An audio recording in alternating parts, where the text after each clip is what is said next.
Hello, I just wanted to go over real quick a super basic how to do shadows. Just as a side note, if you do want to do this, our friend YouTube and the internet, there's so many tutorials on this, but this is just a quick way to show how you could do a super basic one. So let's say we have this.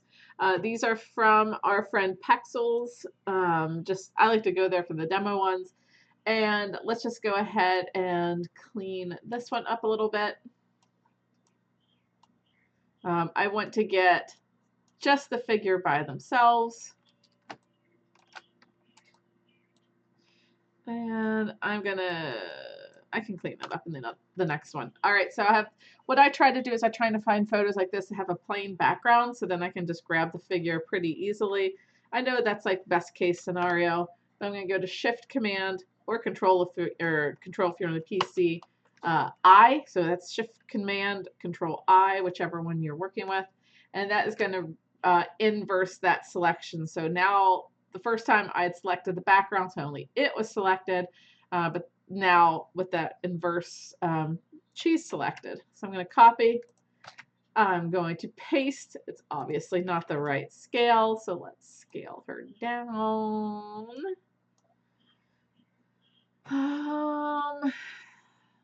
I should have grabbed one that had a door. Let's say that's sort of figure size. Does that look? She's probably still a little bit big. Hand on the handrail. Okay, so let's say this is our figure, and right now, she's kind of fitting in that environment, but what we need to do is get some sort of shadow. Let's just zoom in so we can see it. Oh, right. I said I was going to clean this part up. I'm going to switch to just my regular magic wand. I don't like that tolerance. I'm going to take the tolerance down a bit. Da, da, da, da. You can also do like a select same color, but for this, I just wanted her hands. There we go. Oh, looks like we have some here too. Lost some of her earring. That's okay. It's just the demo, and I would clean up that if I was going to do a final. Oh yeah, and Control 0. So let's say when you zoom in, zooming in is Control or Command Spacebar. If you want a quick key for that. Spacebar is the little hand, so you can sort of scoot around. And if you want to see the overall composition, it's Control or Command 0, and that sets it back to everything fitting on the page. So for the meanwhile, let's just get more of this. And we want to get her as the shadow. So what I like to do is duplicate that layer. And I'm actually going to probably duplicate it one more time just so I have a backup copy, and I'm going to hide that one. That way, if we hide all of those, we have the ones that we want. This one is our original. You can lock it if you want, but I'm not going to worry about that because I'm going to be working on layer 2. So I'm just going to scoot to the side so we can see what's happening. What we're going to do is grab our normal magic wand, okay? We're going to grab the background. I'm going to turn contiguous off because I want the inside areas to be selected also. So we have our background. We're going to do that Shift Control or Command I. So now that she's selected, and I'm going to reset it to the defaults because what I'm going to do is for a shadow, we are not going to worry about her at all. We're just going to paint over her. Okay, so now we have a sort of shadow form of what we had.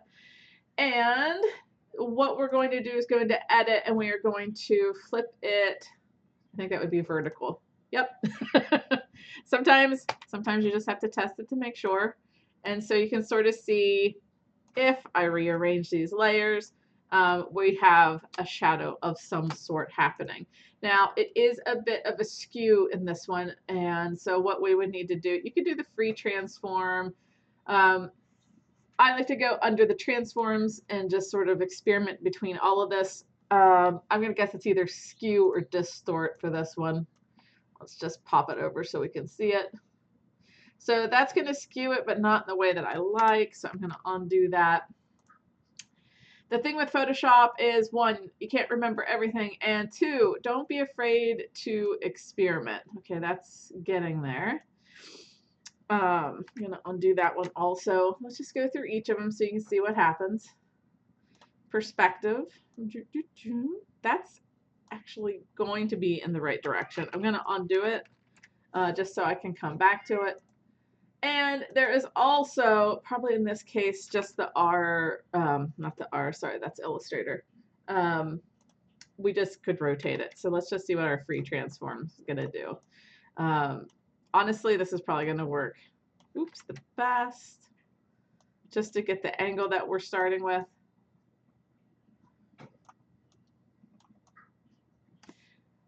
Don't like those. This one's almost in the right direction. So we're just gonna fiddle a little bit. I'll tell you what, I am a really fiddly person, so this might take longer than I want for this. We have our rotate, which is basically doing what we were just doing. And what we'll do, I'm just going to erase that part. So the angle's not quite right. This is the part in the design I always talk about. Now for the fussy part. Take your time, go through each of those, adjust it accordingly. But the most important part of this is a really kind of strange shadow. And one of the messages I was leaving in the earlier, I think it was the previous project, is befriend your layer style. So here's our layer palette.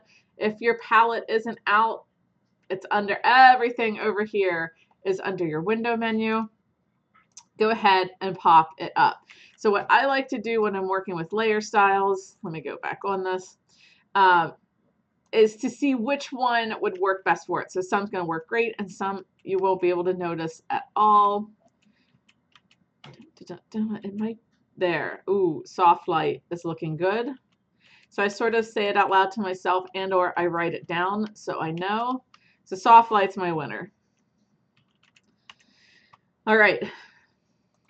You can also dial it down a little bit more if you so desire. So it sort of matches the tonations of what's happening up there. So that when we, and this is like still, like I said, not the right angle, but at least we're getting the effect that we're looking on there. So that one nice thing with the layer styles is think of it like old school film photography, so that whenever you have two negatives, say, or a film that goes on top of a piece of paper, you're going to see whatever is happening underneath of it. So it turns into a sort of translucency and it will put that effect on it.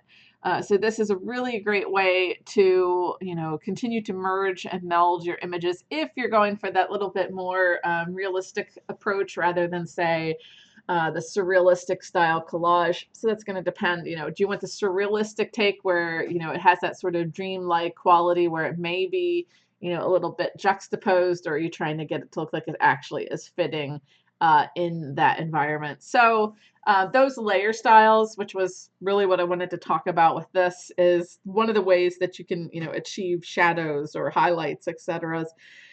Or, certain objects, maybe like, an apple in a tree or whatever, or something, a cloud in the sky, how you can get whatever you've copied and pasted or imported into to interact with its surroundings. So I hope this was helpful and have a great rest of your day.